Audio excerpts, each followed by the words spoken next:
If the tech setup sheet says projector-screen combo in the ballroom, the only tool that you'll need is the HDMI cords that I keep in this first row. There's different sizes, so if it's going to a podium or you know you need a long one, make sure to find a long one. Now we'll head up to the front. We also need a remote.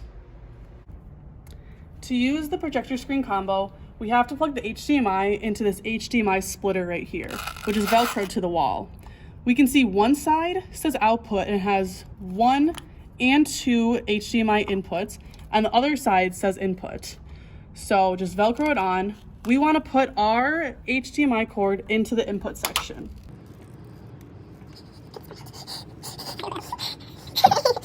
Now that it's unwrapped, I'm just going to plug it into the top on the input section. And the other end goes into yours or the person's computer. Many computers don't have an HDMI input, so you'll have to use an adapter that we have in the tech closet and also in the little cabinet behind the welcome desk. To turn on the projectors, you have to press the power button and point it to which projector you want to turn on. So, for example, if I wanted to turn it on to this first projector, I just press the on button and I hear the click.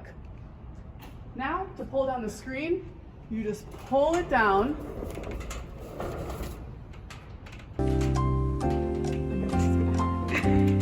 Until it stays. Until it stays. We can see that the projector is turning on. Now the thing about the splitter is since there's 4 projectors and 4 screens in the ballroom, using the splitter, they're able to project one thing onto all 4 projectors.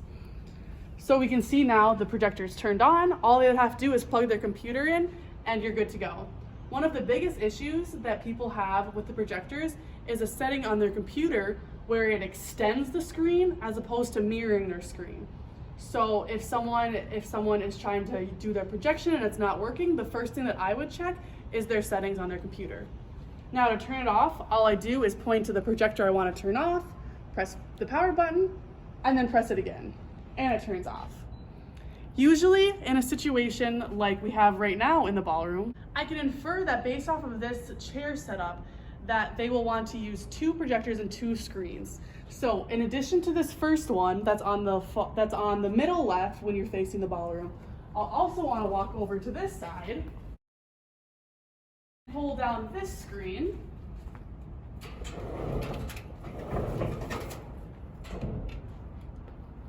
and use this projector. Again, I'll press the power button and it turns on each projector individually. And it'll mirror the same thing on both projectors so that everyone in the audience is seeing the same thing on both screens. Like I said, there's 4 projectors in the ballroom. The first one on the far side, 1 in the middle, going over there's 1 in the middle, and then another one on the opposite far side. There's not a projector in the middle panel. As you can see on the ceiling, it's only glass. Although it's tricky because we do have a screen on the middle that people can use. So we would never use a projector in the middle of the ballroom, only on the 2 sides. So I would base it off of what it looks like in the audience, if there's chair setup or table setup, as to which projectors I should use. But as a sort of general guideline, I'll use the 2 closest to the middle projectors like we have up right now.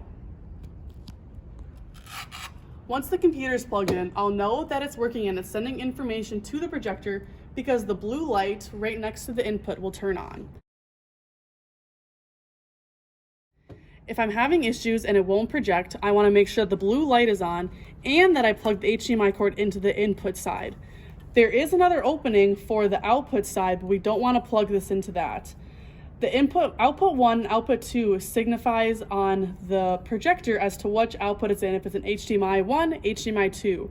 So if I have it right now connected into the 1, I know that's going to be on HDMI 1 setting when I turn on the projector.